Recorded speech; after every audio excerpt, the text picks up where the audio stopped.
Hey, I'm Pat McGraw, and I'm going to give you a brief overview of my content audit, what it is, why it's important, and a little bit more. Now, do you know what content your organization has on its website? I mean, all the content that's on there? What departments across your company are sending out to prospective customers, both electronically and hard copies? What are they sending out to your current customers? Does all that content contain accurate information? Is it information presented in your organization's voice? Is it effective, or does it cause confusion and lose you opportunities?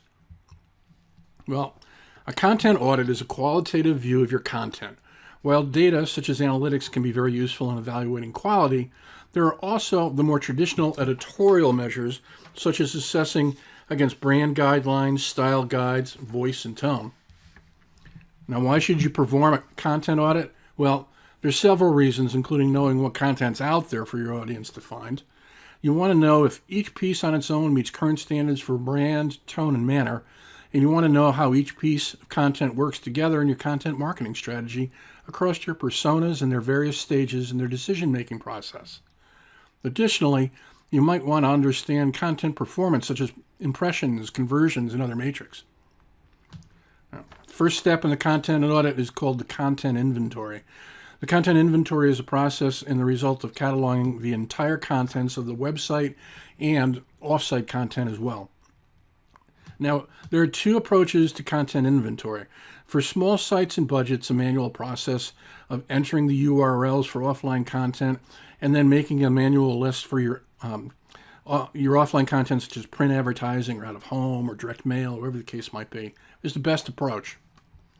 But for the larger sites and budgets, a combination of the two is recommended. For your online content, tools exist like Screaming Frog and URL Profiler.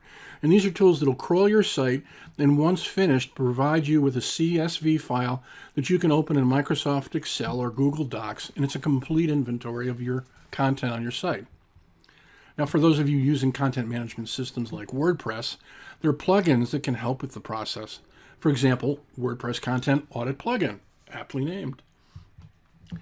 Now, the next step is to gather data points you feel are important to your audit, specifically for rating the content so you can decide what to use, what to update, and what to retire as quickly as possible.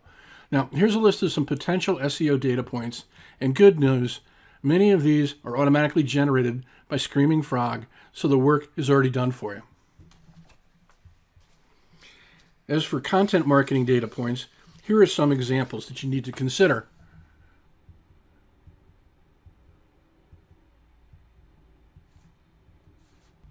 As mentioned earlier regarding SEO data points, the details may be part of the data pulled by Screaming Frog or other tools that you use.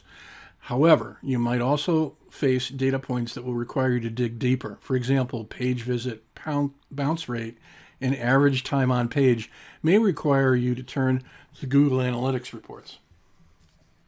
If you want to include the number of times each post was shared via social media, tools like Shared Count is where you want to turn to next. Now, the inventory is complete and the data points have been gathered. It's time to analyze the data. And this is a process that has really no hard and fast rules. It's a little bit of art and science. That said, your first goal is to identify your top assets so you can continue to use them to their fullest. Second, you want to identify content that's good but would be much better if you could do a little tweaking to it. Last, you want to identify content that needs to be removed completely. And regarding content that is removed, remember that you might need to complete that 301 direct so you don't lose any SEO equity. Well, that's it. Well, to be perfectly honest, that's a lot.